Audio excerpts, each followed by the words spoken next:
अस्सलाम वालेकुम पाकिस्तान, हमीद नकीबी आपकी खिदमत में हाजिर है। नाजरीन, गुज़िश्ता 72 घंटों में मशरिक़ वस्ता के आसमान पर आग और बारूद का वो खेल खेला गया जिसकी मिसाल तारीख़ में नहीं मिलती। ईरान ने UAE पर अब तक 708 प्रोजेक्टाइल्स यानी मिज़ाइल और ड्रोन हमले किए हैं, जिनमें से सिर्फ 48 ज़मीन तक पहुँचने में कामयाब हुए। ऐसे ही ईरान ने भी अब तक इसराइल पर कुल 200 से 220 मिज़ाइल गिराए, जिसमें से सिर्फ 15 गिरने में कामयाब हुए। अब अगर बात करें इसराइल और अमेरिका की, तो इन दोनों ममालिक ने ईरान पर अभी तक 1200 हमले किए, जिसमें कामयाबी की शरह 95% रही। दोस्तों, आज एक सवाल सबको बहुत ज़्यादा परेशान कर रहा है कि आखिर क्या वजह है कि ईरान जब भी इसराइल या UAE पर हमला करता है तो मिज़ाइल पहली बात तो ये है कि गैर आबाद इलाकों पर गिरते हुए दिखाई देते हैं, या फिर अगर किसी इमारत वगैरह पर गिर भी जाएं तो ख़बर आती है कि जानी व माली नुकसान ना होने के बराबर रहा है। लेकिन इसके बरक्स जब इसराइल पलट कर वार करता है तो हर तरफ से दर्दनाक मनाज़र देखने को मिलते हैं। सैकड़ों जनाजे उठते हैं, इमारतें मलबे का ढेर बन जाती हैं। आखिर ऐसा क्यों है? क्या ये सिर्फ किस्मत है या इसके पीछे वो जदीद तरीन टेक्नोलॉजी और शहरियों की तरबियत है जिसने जंगी पासा पलट दिया है? सनसनी से हटकर आज आपको हकीकत भी बता देते हैं। वीडियो मुकम्मल देखिएगा, क्योंकि आखिर में ईरान के एक ऐसे हथियार की बात होगी जो अभी तक ईरान ने बचा कर रखा हुआ है। पहले बात करते हैं इसराइल की।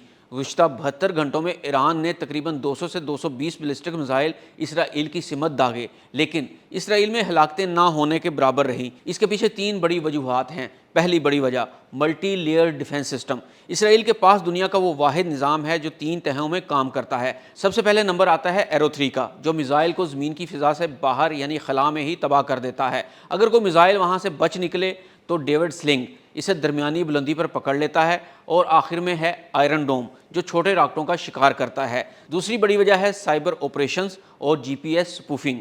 ये वो नुक्ता है जो अक्सर नज़रअंदाज कर दिया जाता है। इसराइल और अमेरिका के पास ऐसी टेक्नोलॉजी है जो फ़िज़ा में उड़ते हुए ईरानी मिसाइलों के नेविगेशन सिस्टम को हैक कर लेती है।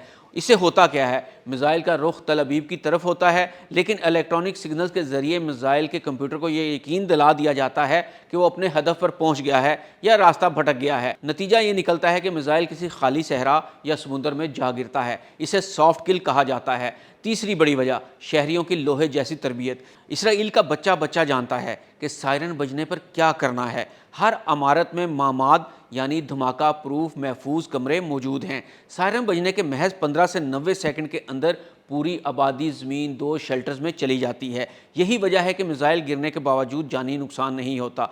अब आइए इस मुहाज़ की तरफ जिसने सबको हैरान कर दिया है। मुत्तहिदा अरब अमारात वज़ारत दिफा की हतमी रिपोर्ट के मुताबिक ईरान ने UAE पर कुल 708 प्रोजेक्टाइल्स फायर किए, जिनमें से 165 बैलिस्टिक मिसाइल और 541 ड्रोन मिसाइल थे। यहाँ दुबई को किसने बचाया? जवाब है थर्ड सिस्टम ने। UAE दुनिया का वो पहला मुल्क है जिसने अमेरिका का ये जदीद तरीन terminal high altitude area defence system कामयाबी से इस्तेमाल किया। इस निज़ाम ने 165 में से 152 बैलिस्टिक मिसाइलों को हदफ तक पहुंचने से पहले ही फ़िज़ा में राख का ढेर बना दिया। अगरचे मलबा गिरने से 3 गैर मुल्की शहरियों की शहादत का अफसोसनाक वाक़या भी पेश आया, लेकिन अगर ये सिस्टम ना होता तो दुबई और अबू ज़हबी का नक्शा कुछ और होता।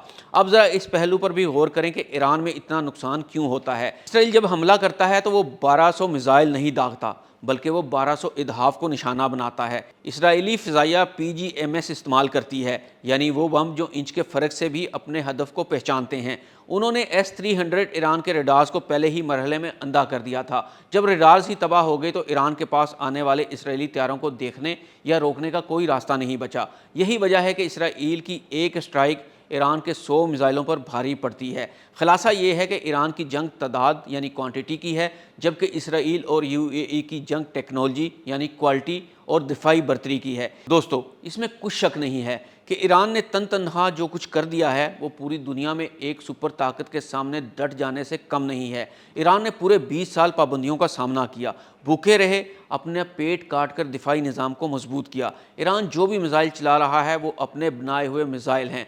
फिर देखा जाए تو اسرائیل کو امریکہ کی مکمل سپورٹ حاصل ہے۔ دونوں ایک دوسرے سے ٹیکنالوجی کا تبادلہ کر رہے ہیں، ایک دوسرے کا ساتھ دے رہے ہیں، لیکن ایران 90 مسلم ممالک میں تنہا کھڑا ہے اور ان دونوں بڑی طاقتوں کا اکیلا مقابلہ کر رہا ہے۔ اگر اسرائیل اکیلا ہوتا تو شاید ابھی تک ایران اسرائیل کو برباد کر چکا ہوتا، لیکن ابھی بھی ایران جتنا ٹف ٹائم اسرائیل کو دے چکا ہے یا دے رہا ہے، یہ ایران کی عظمت کو سلام ہے۔